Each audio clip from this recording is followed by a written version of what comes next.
Hello guys, Shri Shri Rakshakali মাতার পূজা নিমেরহাটি ভোরের সূর্য ক্লাবের পক্ষ থেকে সমগ্র দর্শনার্থীদের জানাই সাদর আমন্ত্রণ। আলোক সজ্জায় অর্পিতা ইলেকট্রনিক্স।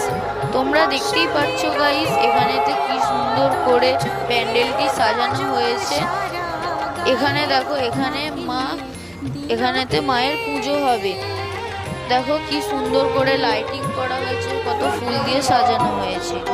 এখানে দেখো কি সুন্দর করে প্যান্ডেলটি করা হয়েছে, তোমরা দেখতেই পাচ্ছ। আর তোমরা তো জানোই ভিডিওটিতে কি করতে হবে, লাইক, কমেন্ট অ্যান্ড শেয়ার করতে হবে। আর অবশ্যই কিন্তু ভিডিওটিতে কিন্তু সাবস্ক্রাইব করবে। তো দেখো গাইস, কি সুন্দর করে প্যান্ডেলটি করেছে। মা আসছে এবার। পুজোর মণ্ডপটিও কি সুন্দর করে সাজানো হয়েছে, তোমাদেরকে দেখালাম আমি এই ভিডিওটিতে। আর এই ভিডিওটি সবার যদি ভালো লাগে, অবশ্যই একটি করে সাবস্ক্রাইব করবে, ঠিক আছে? আর পাশে থাকা বেল আইকনটি প্রেস করবে। টাটা, চলো দেখা হচ্ছে পরের ভিডিওয়।